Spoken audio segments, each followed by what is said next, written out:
Hi there, I'm Ken Lammers.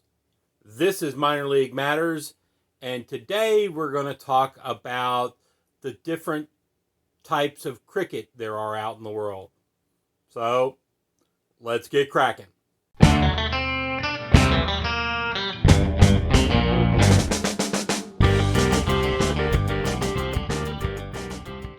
Okay, so you're an American and you're trying to figure out all this cricket stuff, right? And you've watched a few of my other videos and you've kind of got something of a view of the rules and batting and bowling and that sort of thing and how things are scored. But there's like different types of cricket, and you're trying to figure out what it is. Yeah, and so let's kind of go over that for a minute, for a few minutes actually. Uh, there are basically four iterations of cricket that I've run across that you see often. Although one of them is really a sub iteration, so you've got three iterations of cricket in reality. So let's start out with cricket as it was known for centuries, right? This is test cricket. This is the cricket where you see guys all dressed in white sweaters and that sort of thing, and they throw a particular, I think it's a red ball that's thrown in test cricket as opposed to a white ball in others. But it is a 5 day long game potentially, although you will hear the purists complaining that it doesn't go that long anymore. And it is where there are unlimited overs. And this is the main discriminator between the different types of cricket. An over is the throwing of the ball, right? I would call it a pitch, like we do in baseball, except obviously it's thrown in a different manner. And the place you throw the ball in is called the pitch in cricket. So what they call it is a bowl. And I know what bowling means to you and me in America. It means 10 pins down at the end of the lane, right? And apparently, once upon a time, back in the Stone Ages or whenever, this was actually a bowling game. It wasn't an overhand throw game, but that's changed, obviously. And so they throw overhand, but they still call it a bowl. Now, an over has six bowls in it, right? And each time an over changes, the person bowling, the pitcher, what we would call pitcher, changes. So in test cricket, there is an unlimited number of overs, right? You play until both sides get 10 outs, 2 innings, 10 outs each inning, right? So you can throw 25, 20, 50, 700 overs before you get the other side to get 10 outs. And you can't, and then you get your turn and your inning goes until they get all 10 outs and back to them having their turn and you having your final turn, right? 2 innings, because cricket is a very, very offensively oriented game, or at least batter oriented game. It favors the batter a lot. Uh, it is hard to get 10 outs, very hard to get 10 outs. And that's the reason this game is set and it can go for 5 days because they don't limit how many overs there are. And you just keep going until both sides get 10 outs, right? Or in the second inning, if somebody passes the score of the team that's ahead of them, that will win the game too. You don't have to keep playing after that. So that is cricket in its purest form. This is what, your cricket snobs favor and think is the best form of cricket, don't you know? Sorry, I can't do a mid Atlantic accent very well. But it is the pure form of the game, the way your old timers, your cricket snobs, everybody loves test cricket, uh, except for the mass majority of the fans. But it is the old style. And if cricket had stayed there, it probably would have remained a niche sport or just died out altogether because in the modern world, there ain't too many people that are watching a 5-day long sporting event.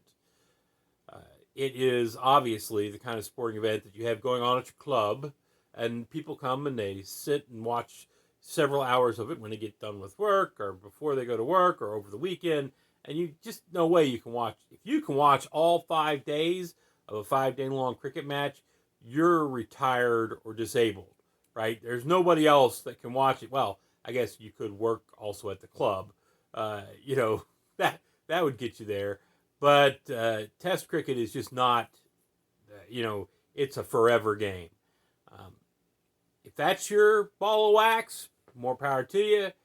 But it's just not there to bring in the hoi polloi, normal folks or semi-normal folks. So there have been changes to this, and what they've done is to change it so only so many overs can be bowled by each team. So what I'm saying is, so there are two different three kind of variations of this.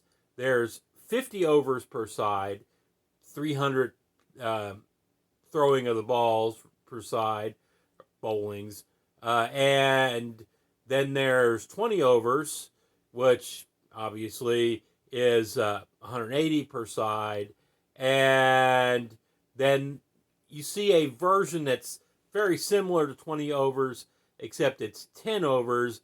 Obviously, that's 60, throws per side, 60 bowls per side. Now, the 50 overs per side, the 300 over or 300 throwings of the ball is what's generally called an ODI, one day international. A lot of times it's played that way because it's played between international teams back and forth, right? This, in my opinion, is the best form of cricket. It's the form of cricket where outs still really kind of mean something. I mean, with 50 overs, 300 throws, there's a good chance that a side will get 10 outs, right? And it makes it, it's a day-long game, and you almost never can watch the whole thing. Generally, here in the States, that means the game will start at, say it's a game in England or Ireland, which is kind of what's going on right now. It starts at, it is what's going on right now. It starts at 9 a.m. in the morning. It's done by like 4 in the afternoon here, right? So, if you got a job, you ain't watching it, right? But if it's on a weekend, you can have it on in the background the whole time, and it makes for a pretty good deal, right? One day ODIs are interesting in that with 300 throws coming, 300 bowls coming, the batting team, at first starts out more cautious, tries to set a pace, tries to score, a number of runs, and then tries to preserve how many outs, conserve outs, right? You don't get a whole lot of outs at the beginning if you can help it, and you slowly but surely build your score, and then as you get to the point where you've got only 10 overs left, 60 throws, then you start swinging hard and trying to score 6 points by hitting it out of the park, basically out of the roped in area, or 4 points by getting it to bounce out of the roped in area or into the rope at least. And so you start putting the ball in the air a lot more, which means there's a lot more opportunity for there to be outs when the ball is caught by players from the defensive team. So a lot of times you'll see they'll go along and they'll score, let's say 170 points up to when there's 10 overs left and when there's 60 throws left, and suddenly the score production will ramp up, but so will outs, right? You'll see 3 or 4 outs pretty quickly as they go towards the end of the 300 throws. It makes for an interesting build up. Your first team scores, and then sometimes they actually get put out, right? All 10 outs are done and they're gone, right? Um, by the way, an out in cricket is this as opposed to this. I think that baseball's got it better. This is a better symbol than meh. But, this is an out in cricket. So they get there, a lot of time, fair number of times you'll see them actually get all 10 outs. And you'll see, like I say, scores ramp. And it makes it very interesting. The first team then has scored, done their scoring. The second team then comes on for their inning, and they've got 300 throws, 300 bowls for them to try to outscore the other team. And you will see it's at first they do the same thing. They kind of build up, and you try to, if you can, score at a higher pace than the other team was scoring.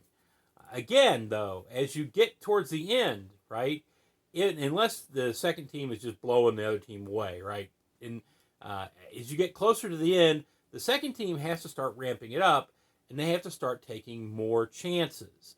So if they're down by, 150 points and they get to, say, 65 throws left or 80 throws left, they got to start ramping it up, and they will. And a lot of times with the team that's pursuing, this can get very, very tense. I mean, this is some of the funnest part I've seen of cricket is when the pursuing team has to take off and is trying to get enough points and trying not to get out. And obviously, since it's trying very hard to catch up and score more points, it's putting the ball in the air more often, a lot more opportunities for outs, and the tension that builds over the longer period of time, it just makes it a really fun watch. It is the best watch I've seen. Now, obviously, like in any sport, there are blowouts, right, where the second team obviously isn't going to catch them, or the second team has obviously scored way too many points too quickly, and they don't have this tension. But I see this tension a lot more in the ODIs than I have seen in others, right? Going back to it, like a lot of times the tension in Test cricket can turn out to be the second team is up to bat, and it's their, they've got 2 outs left, and they just need to hold on. Now, you get a draw in cricket, in Test cricket. If there's in one day international and other forms, you get they've moved it so there's super overs and there's ways to win even if you're tied at the end, which is really incredibly fun to watch and also hard to see happen. It ain't very often going to be where cricket has a tie at the end, right?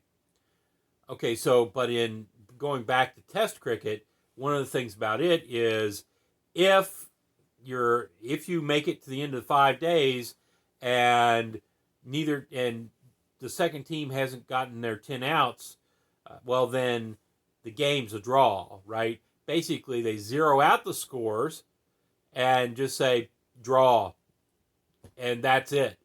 So there is this thing in Test cricket where suddenly you see a guy who's trying to keep his team from getting out because there's 8 outs, they're in the 5th day, and there's only 2 hours left to play, and you got a guy up there who he's got to defend the wicket, which is the 3 bars. He's got to keep the ball from hitting those, because the ball hits those, it's an out. So he's standing up there, but he also knows he can't afford to get any more outs, so he's up there trying to deflect the ball into the ground a lot. You see all the defensemen grouped around him trying to catch any little blooper that he does and hope to get those outs. There is that tension in test cricket you don't see in any of the others, and it is very strange, kind of interesting, but very strange. And I had a lot of tension there as well. And I've seen those going on, and a guy dribbling, and then he just happens to get one that pops a little bit high, 3 feet in the air, 2 feet in front of him. Somebody's diving for it, and they'll get it sometimes. Sometimes they won't. And it can make for some tension, interesting. But I prefer what you get in ODIs, right? where you actually play towards the end, and you don't have that going on so much. Now, we've discussed Test cricket and One Day International, and then you've got what they call T20, which is 20 overs, and you got 10 overs as well. These are two versions of the same thing, really. 20 overs being the more prevalent one, and 10 being something you see in it's like tournaments that are being played. I don't really like 10. We'll get to that in a minute. 20 overs means, obviously 120 pitches, 120 throws. So there's 120 for each side, and it really, there's really, if a team plays well, it's going to be very, very rarely that the team gets out, right? That it gets all 10 outs. In T20 cricket, 20 overs, almost nobody gets out. They almost always get to the end. And that means, it also means, and it has developed as a high scoring sport, right? And it is the tail that's wagged the dog because people bat more and get more sixers and fours and that sort of thing. And they've learned that they can do this here. It translates into the other sports, and it has translated into Test cricket. It's gotten into Test cricket, right? And you hear people complaining, or hear some of the announcers complaining that it has, harmed Test cricket. The games never last more than 3 days anymore. Oh boy. That kind of thing, that it's harmed it because everybody's scoring a lot and then getting out a lot quicker than they would have normally in the past in Test cricket, where they would have knocked a lot of balls down to the ground and not run, not scored, and not had any outs, right? Now they swing a lot more. They adopt, you hear them talking about baseball swings, where they've moved in and adopted the type of swings that baseball players do, and that sort of thing. But 20 over cricket usually lasts about 3 hours, about the length of a baseball game, right? So it's it is a palatable time period that you can watch after you've come back from work. Come back from work, go to the game, spend the night watching the game, kind of like a baseball game, right? You can go watch, and it doesn't eat up your entire day or your entire week. So it's much more palatable to somebody who's got a job, that sort of thing. And that is something, it's kind of something that's for, drawing the hoi polloi in, and done a lot more scoring comes, which of course makes people, and the fans a lot happier because they get to see a lot more flashy scoring and all that sort of thing. And T20 is what you see leagues, like the Big Bash League in Australia is a T20 league, 20 overs. There's a big league, I'm drawing a blank on the name of it, in India. That's and there may be a couple of them actually in India that are 20 overs leagues, T20 leagues. It is kind of the professional athlete league, right? This is where athletes can make money and where they can, where they have big leagues, that sort of thing.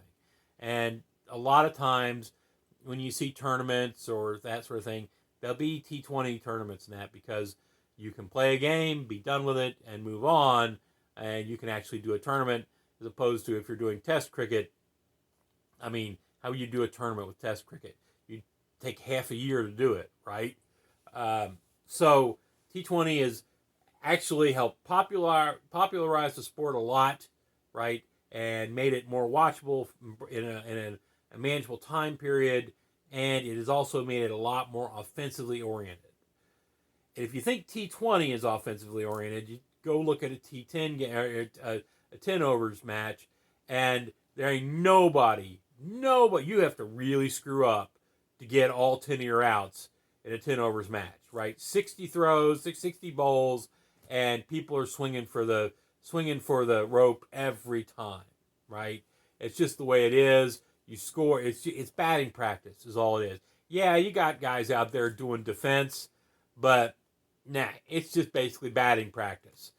Nobody's terribly worried about getting all 10 outs. They may be worried about their best batter getting knocked out and having somebody not quite as good batting to take his place, but they're not terribly worried about all the outs. I'm not a fan of T10 or 10 overs. it's not as fun to watch. It's just guy bowls the ball, other guy slams it, and we see whether he got a 6 or a 4, or maybe on the odd occasion a 1, right? It's just not that great. So as I rank them, and I've already said this pretty much, but as I rank them, ODI is the best, right? It mixes,